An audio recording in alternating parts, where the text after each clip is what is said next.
for president who's seasoned through and through. Good evening.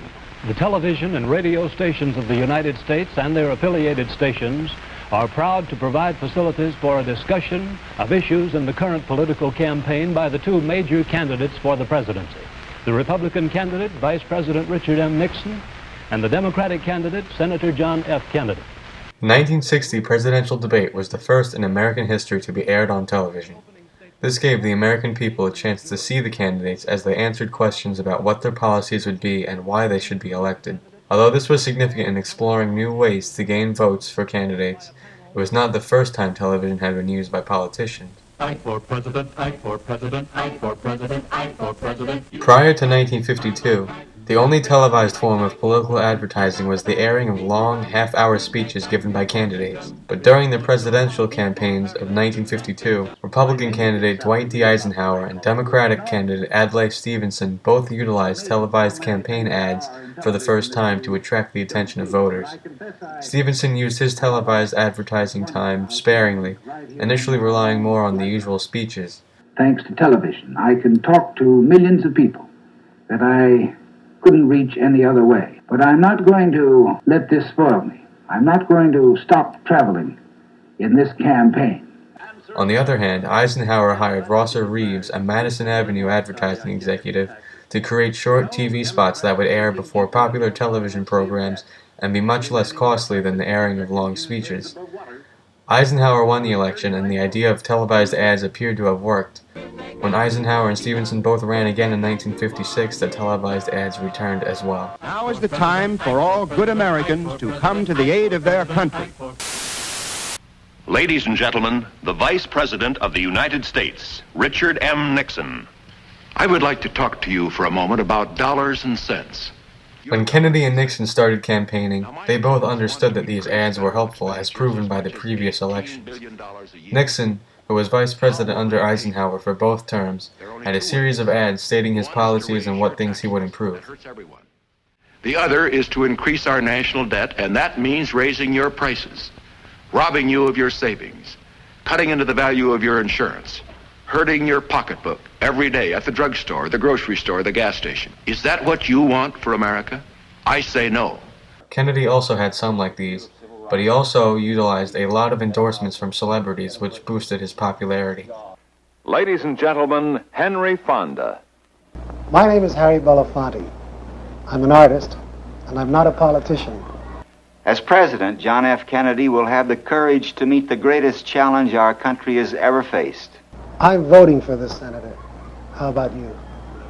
Vote for John F. Kennedy for president. And now for the first opening statement by Senator John F. Kennedy. Finally, on September 26, 1960, the first televised presidential debate was held. Kennedy arrived to the debate well-groomed and confident. Contrastly, Nixon was pale, exhausted, and sweating.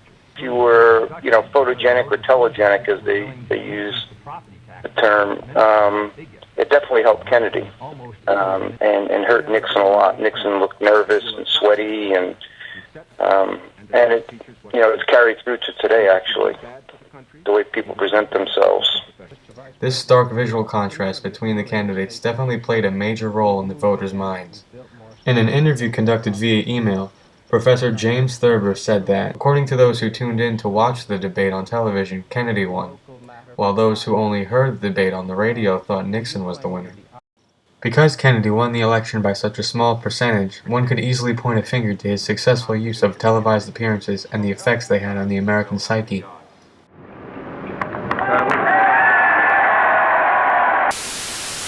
Tonight, voters will have an opportunity to see and hear the major party candidates for the presidency. After politicians saw how effective televised campaign ads and debates were, their use became more common. With the exception of the 1964, 1968, and 1972 elections, in which no debates took place, all presidential debates have been televised. Because of his negative experience with the 1960 debates, Nixon refused to participate in any televised debates when he campaigned again in 1968 and 1972. I worked with both parties to cut Virginia's budget by $5 billion. Today, politicians use television to promote themselves for more than just the presidency. Candidates for the Senate and Congress also air political ads.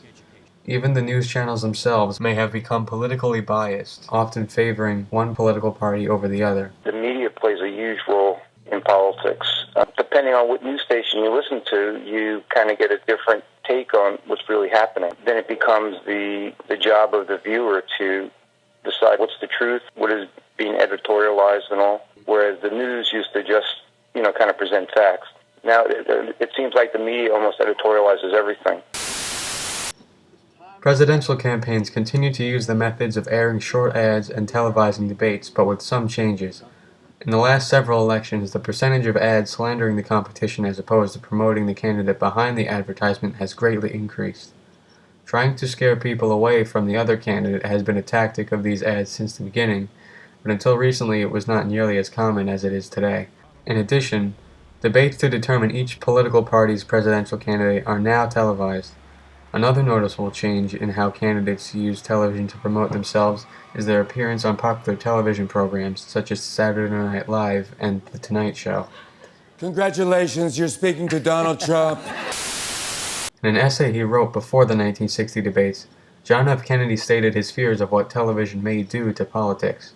Political success on television is not, unfortunately, limited only to those who deserve it. It is a medium which lends itself to manipulation, exploitation, and gimmicks. It can be abused by demagogues by appeals to emotion and prejudice and ignorance. Political campaigns can be actually taken over by the public relations experts who tell the candidate not only how to use TV, but what to say, what to stand for, and what kind of person to be. Political shows, like quiz shows, can be fixed and sometimes are. Today, some may argue that Kennedy's fears have been realized. When news is manipulated to better serve one political party over the other, television is being abused. When presidential candidates appear in comedy skits, they could be accused of using a gimmick which, some say, devalues the presidency. Still, this type of publicity is working, especially among the younger demographics who are more likely to watch these shows. Televised political debates seem to have become less about important issues that matter to Americans and more like a cultural boxing match. Let me say something at the outset. During a recent televised GOP debate, Ted Cruz and Chris Christie recognized that matters of national security and our nation's financial health were not prioritized by the moderators. The questions that have been asked so far in this debate illustrate why the American people don't trust the media. This is not a cage match. And you look at the questions: Donald Trump, are you a comic book villain? Ben Carson, can you do math? Jeb Bush, why have your numbers fallen? How about talking about the substantive issues people care about? We have $19 trillion in debt. We have people out of work. We have ISIS and Al-Qaeda attacking us. And we're talking about fantasy football? Can we stop? JFK warned about this kind of manipulation.